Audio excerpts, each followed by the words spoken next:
Love your city, every back road, every alley, every pothole. Love your city, every back road. Come together, fight for your home. Welcome to the Every City Podcast. My name is Bob Dalton, and each episode I interview people that are doing grassroots work in their communities. This episode I have the privilege of interviewing Roger Huang. He's a pastor, author, and he's the founder of San Francisco City Impact. Roger, you're one of the people that I really have been inspired to find and interview, somebody who's been dedicated to your community long term and meeting the needs of your community. So thank you for spending time with me today. Well, Bob, thank you very much for having me on your podcast. And yeah, I'm honored that I get to do this with you, knowing that you are focused on the folks in the local community. And perhaps we can bring the awareness to the public. Yeah, awesome. And as you know, my company, Sackcloth and Ashes, the first blanket drop that I ever did was with San Francisco City Impact right here in the Tenderloin. And prior to doing the blanket drop here, I didn't even know what the Tenderloin was or where it was or how it was related to San Francisco. So let's start there. First, tell us, what is the Tenderloin of San Francisco and a little bit about it? Well, the Tenderloin District is it's an inner city community where the poor and the homeless come together because there is nowhere else for them to go. And I would say it's a skid row. It's a place where the down and out folks come and they congregate. It's a place for them to gather. For the homeless, for those who are addicted to drugs, for those that have no place to go. When you really look at the Tenderloin community, most people, they're afraid to come in. But this is where they're having a good time. I mean, we go to places, we dress good, we look good, but for them, this is their place. And when you get to know them, it's not really all that bad. But there's another dimension to that is it's also a home to the immigrants, the low-income families. And we have over 3,000 children in this area. You don't see them out on the streets, but they're inside a building or they quickly go to maybe another place just to avoid the people on the streets, you know. And what's the history of the Tenderloin? Like, give us a little backstory on kind of how the Tenderloin became the Tenderloin of what you just described. Well, I think it's the beginning of a city. It's a place where people congregate and people from the surrounding cities also come here and they congregate. So it's about 50 to 60 city blocks where 37,000 people live in it, maybe 450 buildings. But we average about 7,000 to 8,000 homeless daily. So it's a very active place. You have to be ready with a heart to serve. Otherwise, you can be in and out so fast. Yeah, and was the Tenderloin always like this in San Francisco, or when did it actually start kind of congregating a certain type of person? It has always been like this, and it's actually worse when I came in 36 years ago. I remember on my particular block, the Jones 200 block, we used to have hundreds of people walking up and down, but now it's clean. But that doesn't mean they're not here. They just move on down to maybe 2 blocks away, 3 blocks away. But it goes through a different, waves. So at one time it was all drugs, and then now it's more, and then it became more violent, and then it became more of a highest crime area in the city. But now it's more the homelessness, and the people now camp out on the sidewalks. So I would say it hasn't changed much. It's more congested now because they really don't have any place to go. They used to be able to go to several other districts, but they have all been cleaned out.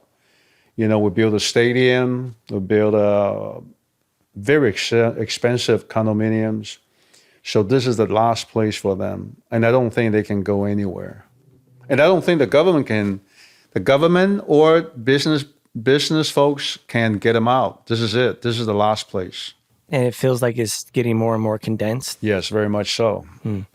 And when you started 36 years ago, what actually brought you to the Tenderloin? Like what was it that actually got you involved here in this particular little square of San Francisco? Well, there was a brand new hotel that opened up right here in the Tenderloin District. The owner of that particular company, his vision was to buy cheap real estate in America and build a 4-star hotel, and eventually turn that over, for profit, which he did. He sold it for a very, very high price. So he bought one block of the Tenderloin block at a very cheap price and built the second largest hotel in the city at that time, 1983. So I was in the hotel as an auditor. I was working for Marriott, Sheraton. And when I heard about this hotel, I wanted to be in the city. I wanted to work for a big hotel because it was just exciting for me. So, God made a way, and I was hired.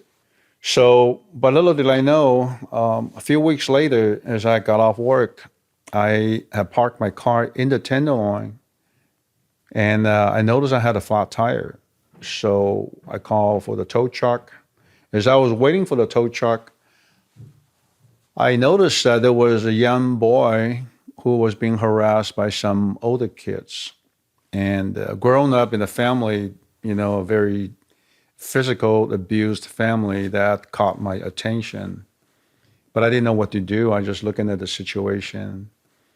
And eventually the tow truck driver came, fixed my tire. I drove away from that spot. From that place to my home was about 15, 20 minutes. And I was very taken by what I saw. So I felt like that God perhaps wanted me to go back and do something about that. And when I got home, I was emotional. I told my wife, I said, I saw this kid got beat up. I don't know why, that it just troubled me. So we prayed and cried a little bit. The next day, we made 50 sandwiches, and I brought them to the Tenderloin. And that was 36 years ago. We never stopped. Man, so you started at the hotel, flat tire, you saw a need, you saw a boy getting taken advantage of. And I just recently reread your book. You start off the book, which for the first time when I read it, I was, to my surprise, how deep you got into your story right out the gate and how you saw yourself in that little boy. You related to that little boy because of what your childhood was like. Can you talk about that when you look back at little Roger and what he went through and what he was going through? Walk us through what that experience was like, kind of what you describe in the book. Yeah, I grew up in the family. My dad, we never had a conversation. We never even talked. I was always trying to avoid him. Or we get caught out. Or, he would wake us up in the middle of the night and just beat us up, one by one. The first three, Stanley, Alan, and then me, Roger.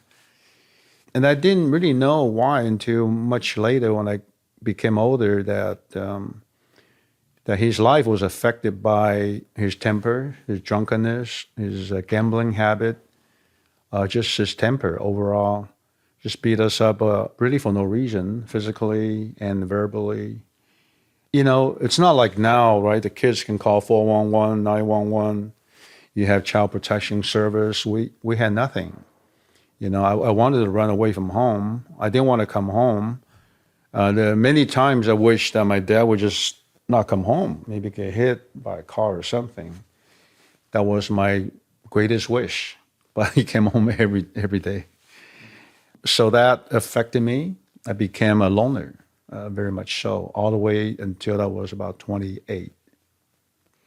Yeah, kids who I just read this recently that kids who have been abused, they're 9 times more likely to end up homeless or doing criminal activity. You know, looking at what you're doing now and what you've dedicated most of your life to with service, you've quite opposite of that criminal activity, where you're a contributing member of society. Why do you think that you've defeated those odds as somebody who was in a very difficult situation as a young boy and made it out and was able to dedicate the majority of your life to serving your community? Why do you think you defeated those odds? Well, I think I don't really know why. I'm just blessed and thankful that I didn't go that way. I left home at age 17, and we didn't have any friends nor relatives ever come to our home to visit.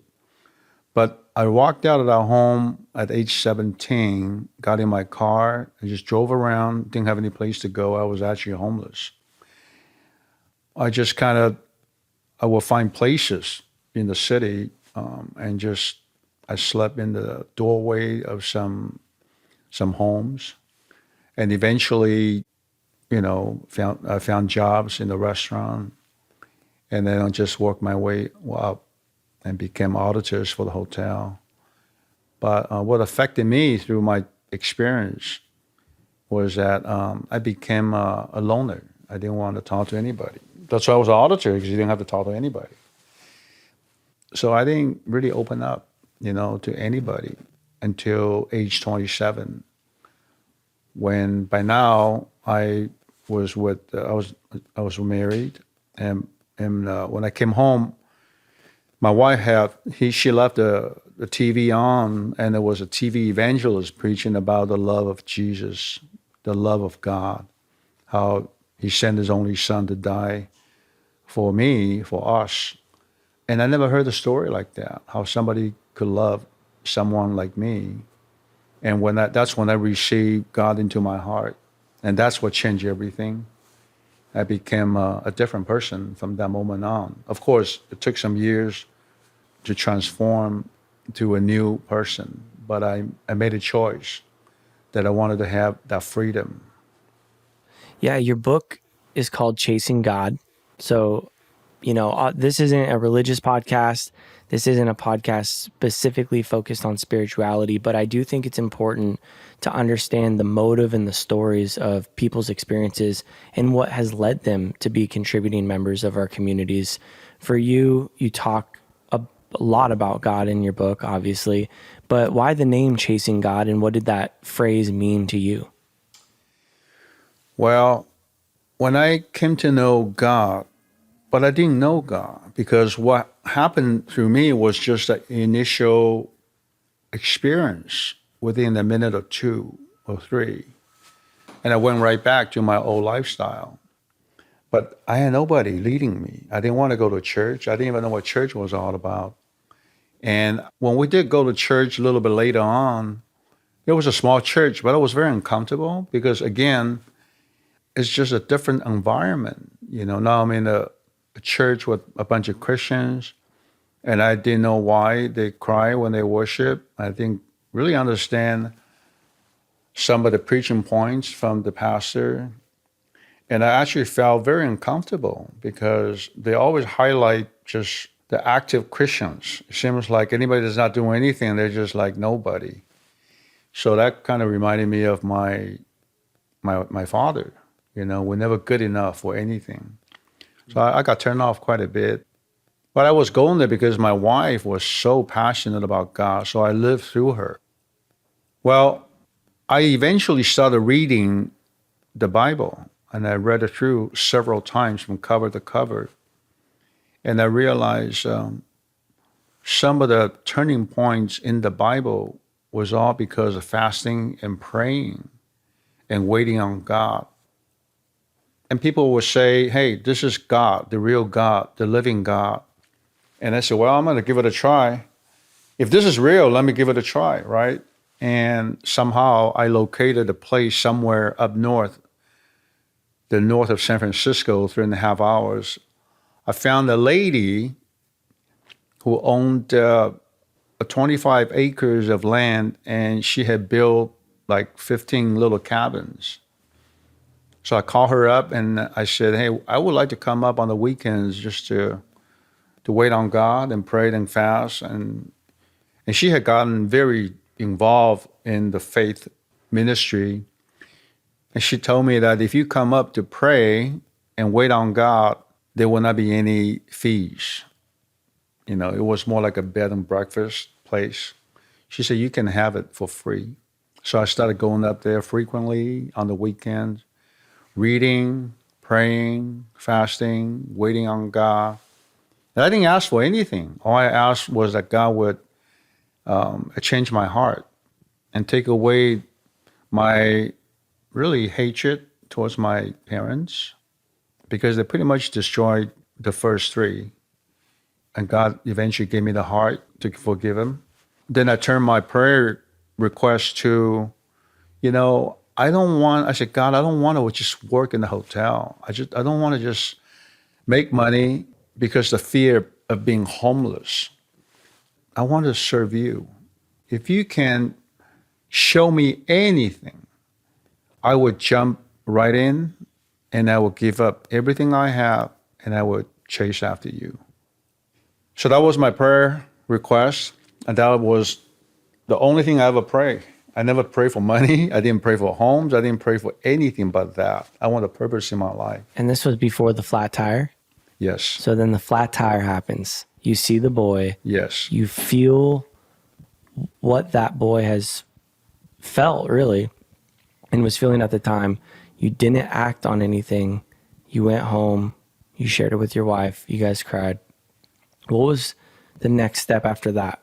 Well, after that, I realized that we needed to pay off our debts and get rid of things that cause us to continue to depend on the provision from our secular jobs. So we gave... like you were making those decisions because of that experience? You were like, it's time to make a life change? That's how much it impacted you that The only way that stopped us from crossing the line is our debt and our day-to-day, the living expenses. So we had to make some drastic changes because then I sat down with my wife. We, cut up all the credit cards. We gave back a new car to the bank. We gave it back to the bank. We had a piece of property. We gave that back to the person I bought it from. She couldn't believe it. She said, "You've been paying for this." I said, "I don't want it. You can have it." And then we started quitting our jobs. My wife quit hers. And I had two. I quit one of them right away. And the other one I held on for maybe a year or two. Then I quit that one.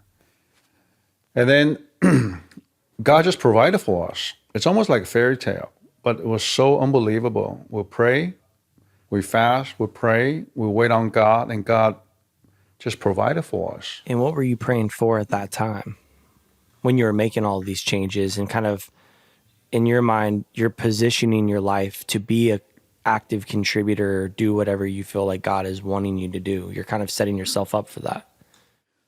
We only pray one thing. My wife and I, we only pray one thing. We didn't ask God for a building. We didn't ask God for money. We didn't ask God to give us supporters or open up churches. It's really strange. Now that we have everything, we ask God to open churches. It's like, it doesn't make any sense. But what we pray for most of the time, and if not all the time, is that God will use us to transform the folks, the people in the Tenderloin, homeless, kids, youth, families, elderly, and to tell them about the love of God, period. We were not in it for anything but that. And early on, like, what did that practically look like? What was like maybe one of the first open doors that you got that you said, hey, this might actually be it. I think we're supposed to take action, moving from prayer and fasting and asking God, how can we provide and help the people here in the Tenderloin? What was that first step that you took? Well, after the 50 sandwiches been given out to the Tenderloin folks. People just congregate so fast. It just went away so fast. And then I realized, hey, we need to do this more. So we started coming back with more sandwiches, more food. And then one day I noticed a bunch of kids running into this green building, with all the buildings in the Tenderloin, the high-rise buildings. And I went after them. The door was not shutting quick enough. I was able to grab hold of the gate, open up, and walk right in. I followed those kids, but they all just disappeared. So I didn't know what to do. I went to the second floor, knocked on the first apartment door. A little girl opened up, and I said, hey, I'm here to tell you about God. She didn't know what I was talking about. And I just walked right in, and I found the entire family sitting on the floor, about to have lunch. And, I was not taught to tell the story of God. So I said what I said. I said, I'm just here to tell you that God loves you, and I'm here because I want to tell you that God loves you. Talk to them for 5-10 minutes. They just all looked at me, listened, and then I just walked right out. And so we started visiting all the high-rise families. And it was very easy to get in those days. And would you bring sandwiches, or was there anything that you brought to engage, or you just kind of started building relationships with these Sometimes people? we'd bring food with us, and sometimes we'd just knock on the door and pray with them.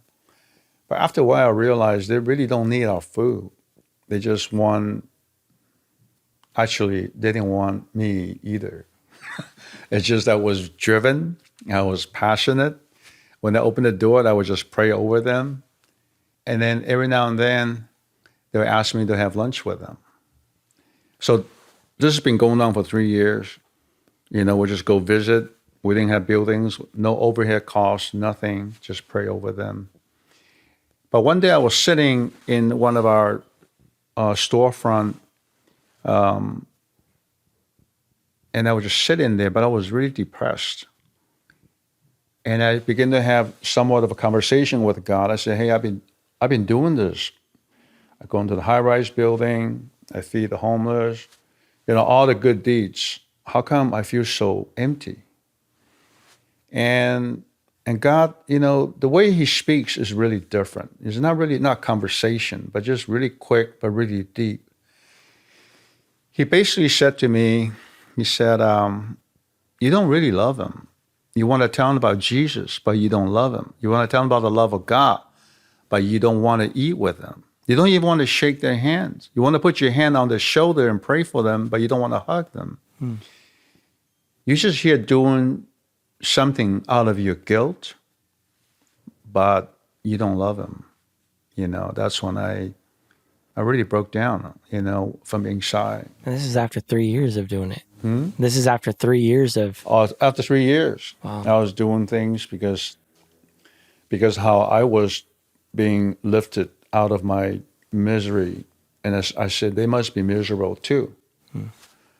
But we're all miserable.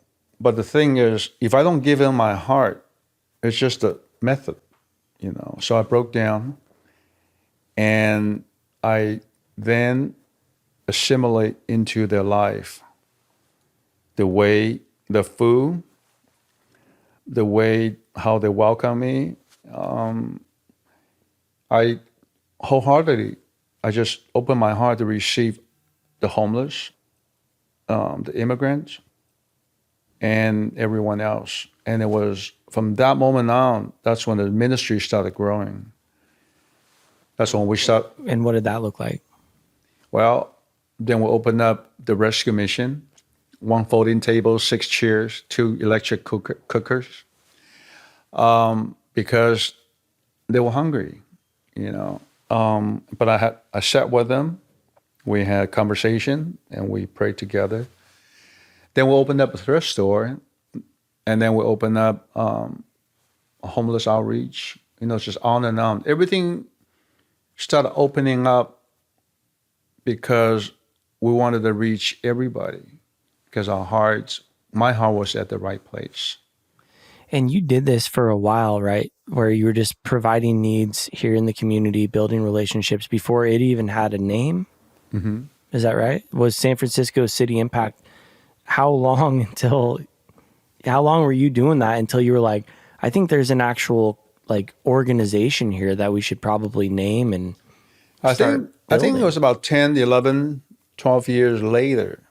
Yeah, it was, and we didn't have volunteers. We didn't have anything, but God just miraculous bring someone to us and say, hey, here's a check for you. It's really strange. When you look at this kind of position in this kind of ministry, people that have this position, they're always out there raising money, but we were not. And then God will bring money to us, the funding. And it's just really unbelievable. One of my favorite stories in your book, what you talked about, because the buildings have become a big part of your strategy, or not even strategy, but just a big part of your story of God providing spaces here in the Tenderloin for you to give people a place to be educated, to get fed. Buildings have become a really big part of this whole thing. But one of my favorite stories is the gold coins. Mm-hmm. Will you share that? Yeah. So there was a businessman who provided a storefront for us. He found me. He said, hey, I got promoted. I'm going to New York. You can have the storefront. I'll pay for everything. You don't have to worry about it. So that's when we started having the kids service, which is called Super Saturday. And we had quite a few kids. We started with maybe 10, 30, all the way up to 60, 70, 80, all in that little storefront. So that we started out, and that was our first, the so-called, ministry program. It's very consistent. And so I fell in love with the kids. Then they got older, we had the youth ministry.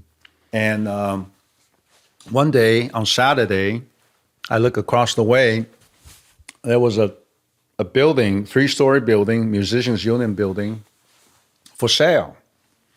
So I called the broker, and he said this building is $1.2 million. And I said I was interested, but I didn't have any money. And he was nervous. He asked me a question. He said, with all due respect, where are you going to get the money? Now remember, I was only a new believer, a new Christian for like 2 years, 2 to 3 years. So this is way early on in the whole thing. Mm-hmm. What year is this? This was, I think 1993 or 94. So about 7, 8 or 9 years later. Okay, so, but from the time you guys started praying, about 8 or 9 years later, then the ministry starts forming. And then this is where you see a building, it's for sale, and you have a vision for it, but you don't have any money for it. I had no vision. Oh, you don't even have vision. Vision, no business plan. I mean, there's some vision, right? I mean, how did you pick the building out? I just knew that it's an opportunity, and then we needed a place. Up to that point, we were using empty buildings in the Tenderloin. Some of the buildings, it was so deserted, you can just walk right in and do your kids' ministry, and you just walk right out. No water, no lights, nothing. We just do our service for 1 hour, 2 hours, and we just walk right out. I wouldn't pay nothing. So anyway, this building came up, and I signed the offer. And when I told my wife, she said, where are you going to get the money? I said, I don't know. I think God will provide. Now we were new Christians, maybe just excited about everything. Now we have to pray. Now we have to strategize, right? But before we just, God can do it. Let's pray. Well, we then pray and fast for 40 days. And for 40? 40 days. We're praying fast for 40 days. We didn't eat for 40 days. And we just had water, coffee in the morning. For this building? For this building. At the end of the 40th day, And I thought something was going to happen. Nothing happened. 2 or 3 days after that, some ladies came down from the Knob Hill, and I never seen them in my life. And they were older than me, and they found me right there on Jones and Eddy. I don't know how they found me, because I was always walking around, the streets, talking to people. And they said, "We heard about you wanting to get that building for Jesus. Is that true?" I said, "Yes." So they pulled out the checkbooks, started writing checks, 10,000, 15,000. Unbelievable. I never met these ladies. And then one of them said, "Would you please come to the Knob Hill in this mansion on Wednesday? We want to talk to you." So following Wednesday, I went to that mansion. It's on the same street, but on the hill. The same street of the Musicians Union building. So when I got in there on Wednesday with my wife, there was a group of about 40, 50 ladies praying. And when they saw me, and they called me to them, and they said, "Please kneel down. We want to pray over you." After they prayed, they said to me, "We have been praying in this place over 25 to 30 years that God will send someone to the Tenderloin to transform that place. When we heard about you, the Holy Spirit said, go find that man." He said, "That's why we believe you're from God, and we want to help you." Gave me some more checks, a lot of money. And one lady in that room said, "Can you come see my husband?" So a few days later, I went to her house. Her husband was sitting in the living room, a large living room, on the chair. And he said, "Please come close to me. I want to hold your hand." And so when I got close to him, I realized he was blind. And he said, "My wife told me about you, that you want to get this building in the Tenderloin for Jesus. Is that true?" I said, "Yeah." He said, "Well, long ago, I made a lot of money in Macau, and God said to put it away. And one day I will tell you whom to release it to." He said, "When I heard about you, the Holy Spirit said, release that money to this man." He said, "Are you the man?" I said, "Yes, I'm the man." So he told his wife, he said, "Go get the stuff." And then she gets up,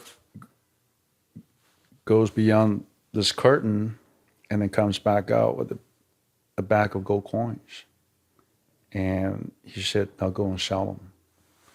So with the gold coins, the personal checks, we were able to put down the down payment. By that time, the value of the building, because the real estate market crashed, it went from 1.2 to 660,000. We bought a 4-story Musicians Union building for 660,000. And just about 4 or 5 years ago, we had it appraised. It was about 7.5 million. So that's just how God opened up that door. And then he opened up another building. He opened up another building, and then another one. I know we got a tour today. I feel like I walked through 9 different buildings. Yeah, that I'm not a real estate man. I don't know about real estate, transactions. I just read the first page and I sign the last page and trust God for the rest. Well, when we were going through all the different buildings and seeing all the different things that you guys have going on, you got food distribution where you're providing about 300 meals a day. You got a lot of amazing programs for the kids here in the Tenderloin. You got a shelter for the homeless. With all the programs and everything, one of the coolest things I saw today was I'm looking at all these buildings, and it's the young folks that you're bringing in that are volunteering or part-time. They got vision for the spaces. So it was fun to ask them, like, "Hey, what do you see, over here?" And one of the guys was like, "I think I'm going to move some shelving over here, paint the wall purple." you know, and there's just all this vision that's starting to flow through. It has a kind of a life of its own. Yeah.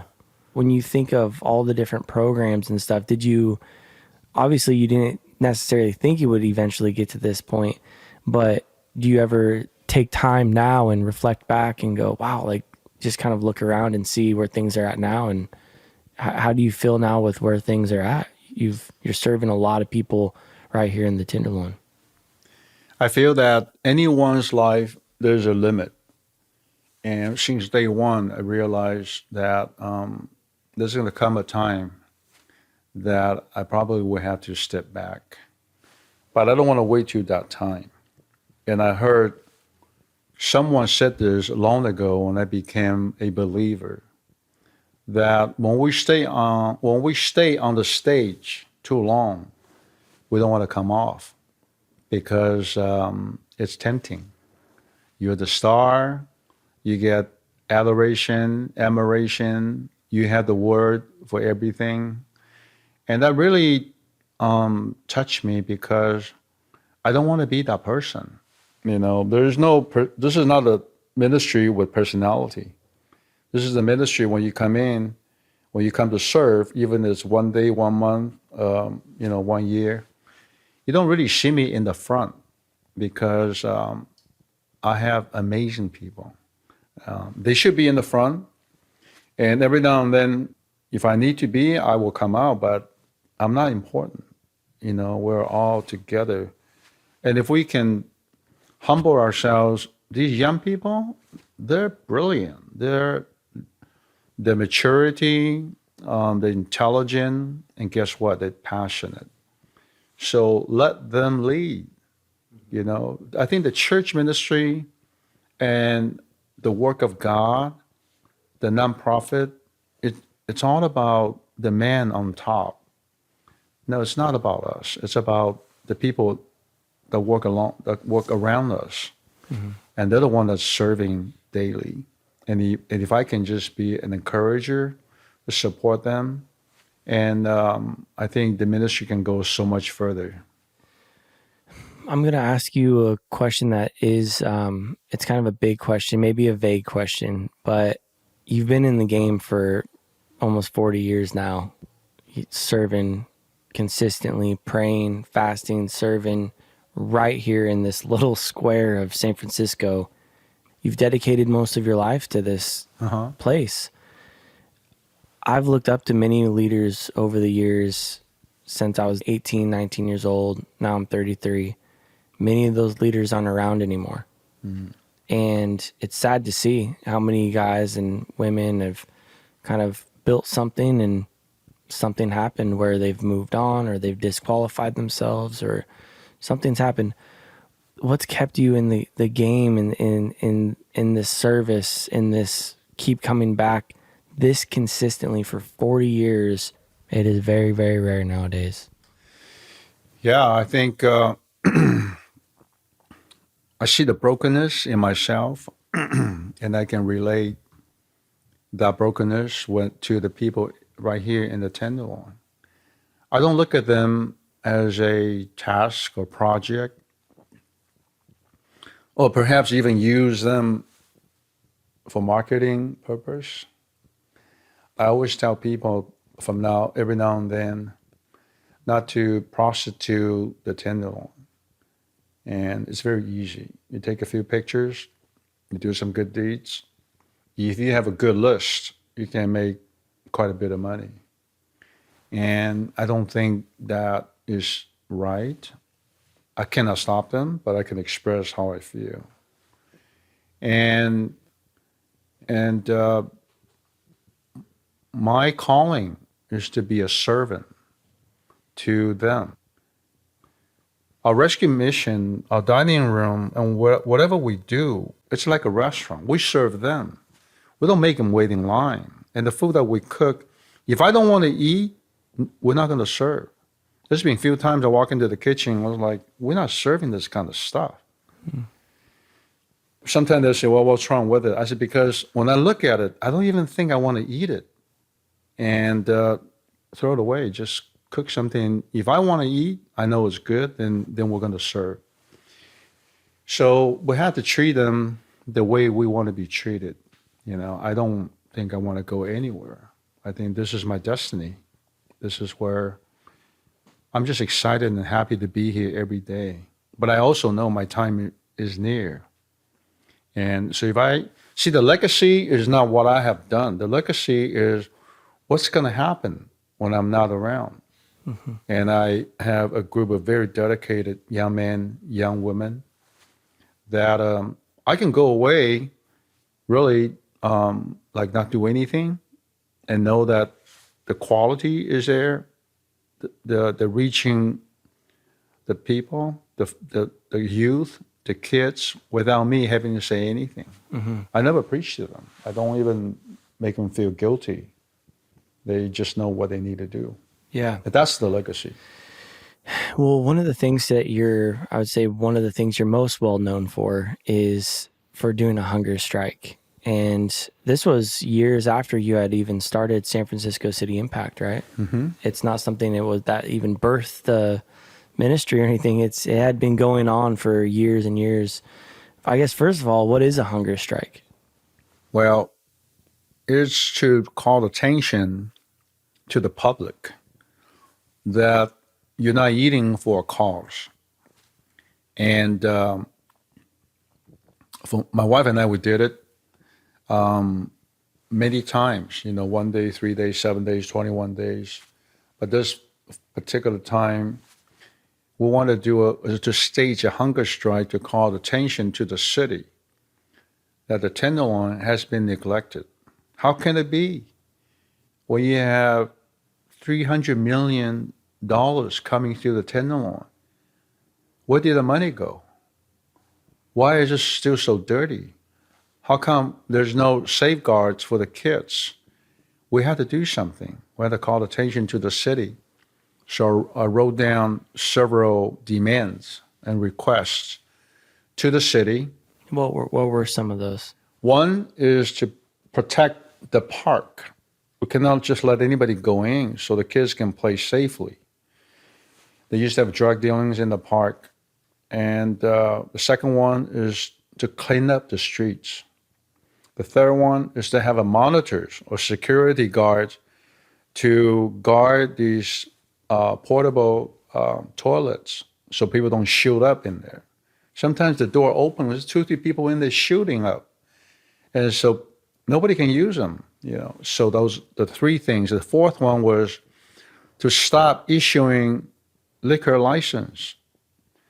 We are allotted 25. We're supposed to have 25 in the Tenderloin. At that time, it was already at 49. And somebody's not paying attention, and we wanted that to be stopped. And the fifth one was the illicit establishment. A lot of the underground illegal activities and massage parlors and adult bookstore, they need to be closed for the sake of the kids. Those are the 5 things. And for you to even understand what those 5 things were, you have had to have been here for a while to really figure that out of what is the initiatives that need to be focused on. So you write them out, and then you go and sit and do a hunger strike for 33 days. Where did you actually do the strike at? Well, I wrote it down on the letter and signed my name. I had somebody delivered that letter to the mayor. And then I walked to the front of the city hall with a folding chair, and I sat there for the next 33 days and 32 nights. And eventually the mayor paid attention to it because the public started calling on him. There's a man sitting outside of your office, and he's staging a hunger strike. And he's about to die, and I wasn't. I just lost a lot of weight, and you need to do something about this.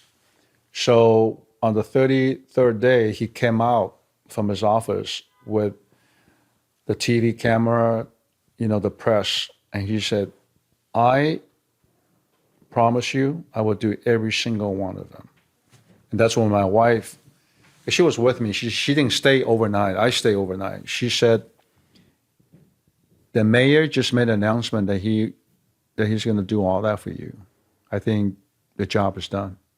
So I picked up my chair, came right back. And you stayed there to make sure that they knew you were actually doing a strike. Did you? Oh, yeah, you have to stay there because you stage a hunger strike, right? You stage a hunger strike during the day and you go home and you go back home. And did you just sleep next to you the go chair? home and you eat, Yeah. right? I just stay right there. And did you sleep right next to the chair? Right there on the concrete And just got slab. up in the morning, sat. Mm-hmm. At what point during the 33 days were you thinking, this could turn out pretty bad? Like, I mean, was there ever a moment where you're like, how far were you willing to go? Or was it? Well, on the 10th or 11th day, I became very discouraged because, the city hall, the building is humongous.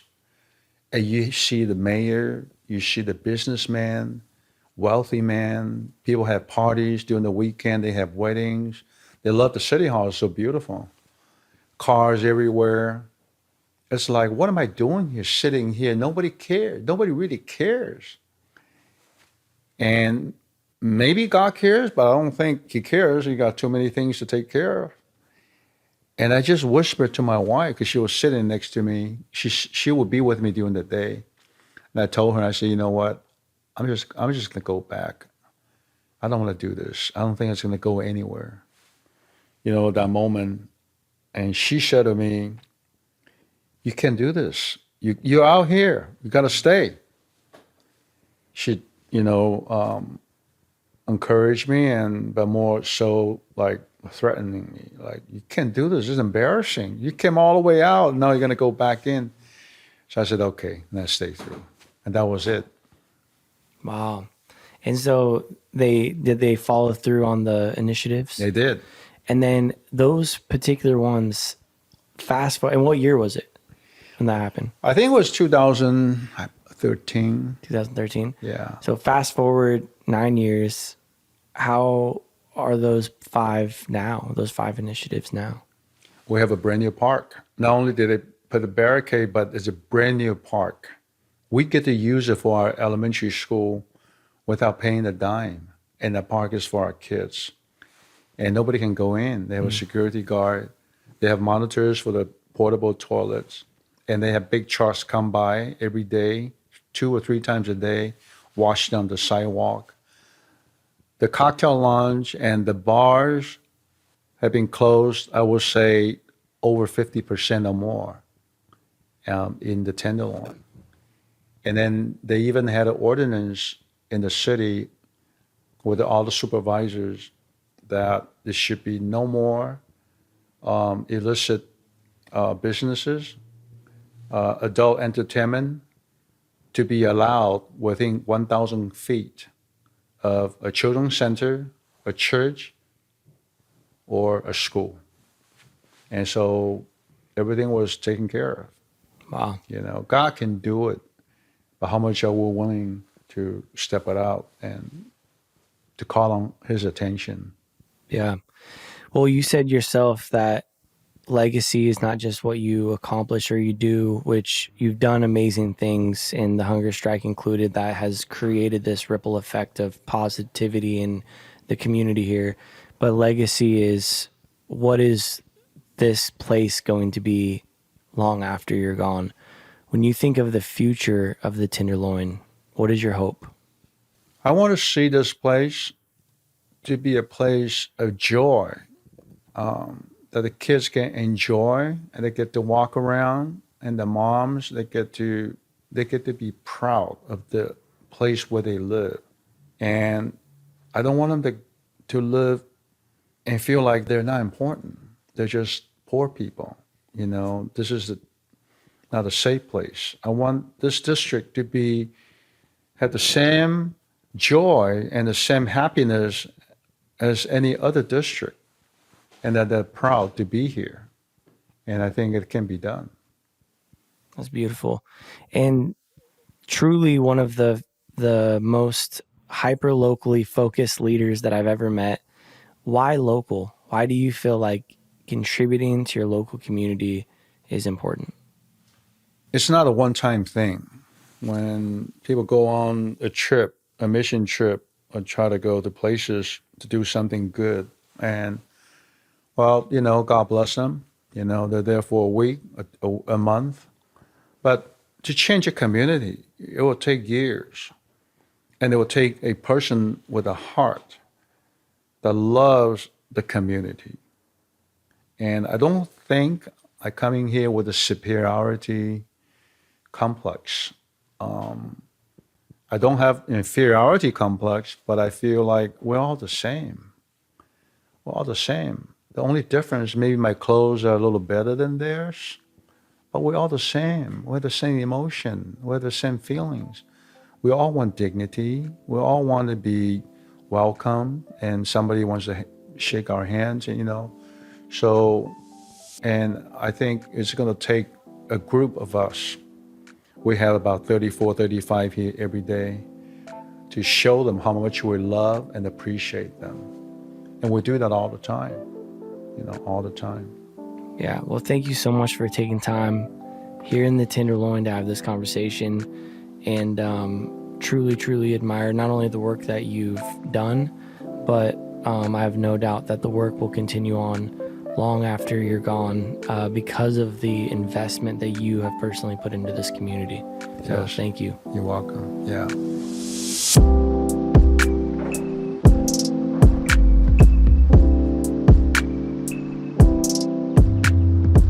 Thanks for listening to this episode of the Love Your City podcast. If you want to find ways to get involved in your community, you can visit loveyourcity.org. If you have any questions or recommendations of grassroots leaders or nonprofits that we should be aware of, email us at media@loveyourcity.org.